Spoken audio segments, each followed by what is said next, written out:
Bonsoir et bienvenue sur le plateau des écrivains et des mots où nous recevons ce soir Frédéric Lanier. Alors, Frédéric Lanier est un personnage un petit peu particulier du paysage littéraire français, très iconoclaste. Je citerai comme ça quelques fonctions qu'elle a occupées: montreuse d'ours, standardiste, trader, oui, trader. Elle a travaillé à MSF, elle a été chroniqueuse avant finalement de se tourner vers l'écriture. Alors, on est à la fois très heureux et très fiers d'accueillir ce personnage très iconoclaste, Frédéric Lanier. Frédéric, bonsoir, je vous fais la bise. Voilà. Bonsoir. Installez-vous, installez-vous. On est vraiment heureux de vous accueillir parce que vous avez un profil très particulier dans le genre littéraire français. Voilà. Tout de suite, on va regarder cette chronique de Fabienne Parot qui va parler de votre livre. Et on revient ensuite. Bonsoir Frédéric, bonsoir Serge. Alors, pour commencer, Frédéric Lanier, je ne sais pas trop quoi penser de votre livre. Alors oui, effectivement, il y a une histoire, des personnages, et à la fois vous passez des chapitres entiers à parler nature, espace, environnement, un peu comme un documentaire en somme. Alors je suis un petit peu déroutée.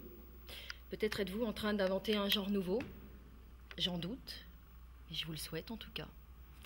Donc pour conclure, je dirais, je ne sais pas, un gros point d'interrogation. Voilà. Voilà, merci beaucoup Fabienne. C'est tout à fait ce qui vous caractérise, c'est-à-dire que vous êtes vraiment iconoclaste. Alors, tout de suite, une première question. À la lecture de votre roman, tout de suite, ça m'est venu. Au fond, quels sont vos rapports avec l'animal? D'où vient ce rapport que vous avez avec le cheval, notamment, et d'où vous vient cette fascination pour l'animal? Écoutez, c'est arrivé assez tard, en fait. Petite, j'ai peu de souvenirs.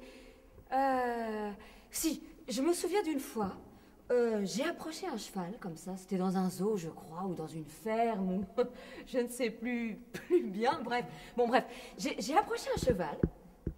Et là, j'ai eu une espèce de sensation de recul, un peu de... Ouf, vous voyez un peu... Alors, excusez-moi, ce que vous dites est très intéressant parce que est-ce qu'on ne peut pas faire le rapport entre votre héros, Marc, et vous-même? Je m'explique. Marc n'est-il pas au fond dans la même problématique, c'est-à-dire à la fois cette attirance profonde, décisive, et à la fois une répulsion? Est-ce qu'on peut faire ce parallèle entre vous deux? J'ai envie de dire, quand même, que, bon, la différence entre Marc et moi-même, c'est que moi, j'ai dû travailler pour me rapprocher des animaux, alors que Marc, ça lui est tombé dessus comme ça, vous voyez? C'est comme si... Alors, vous voyez, ce que vous dites est très curieux parce que quand j'ai lu votre livre, je dirais que j'ai senti ce que vous êtes en train de raconter. Et c'est très curieux. Voilà. Alors, tout de suite, on va regarder un petit reportage qu'on a fait sur le terrain. On est allé poser des questions comme ça à n'importe qui dans la rue. On regarde tout de suite et on revient ensuite sur le plateau. parfait. Bonjour. Aujourd'hui, la question du jour concerne les animaux. En effet, quelle place ont les animaux dans la vie moderne? On pose la question tout de suite.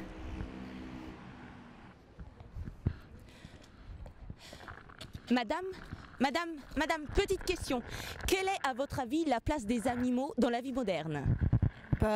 Locul animalelor nu există în societatea modernă, îmi pare rău, sunt grăbită. Altădată, da, omul era în comuniune cu natura, cu animalele care reglau viața socială. Dar astăzi, unde? Aici să fie animale, doamnă.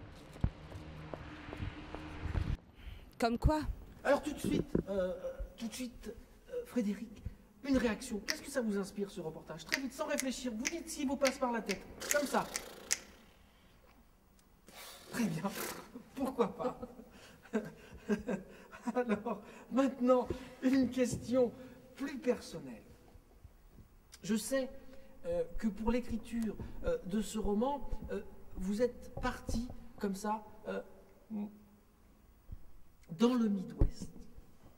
Plusieurs mois, 8 mois je crois, vous, la nature et l'animal.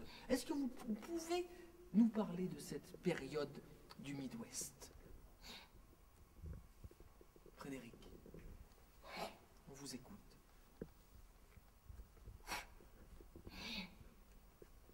Frédéric, c'est à vous. Est-ce que vous pouvez nous témoigner cette période de gestation de votre roman dans le Midwest, comme ça? Frédéric. Oula, Frédéric est littéralement en train de...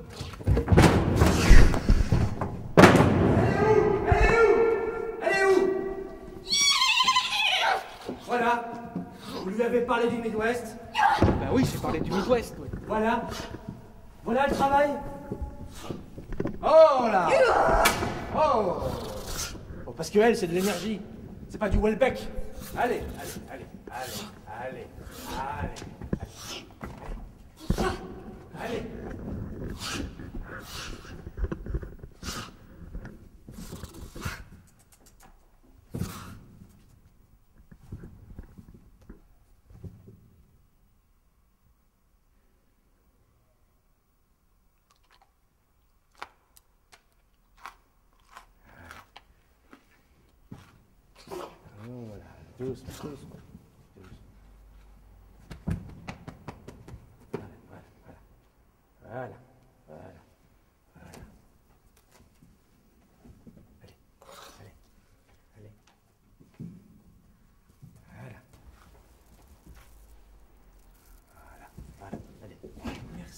Merci beaucoup. À la prochaine.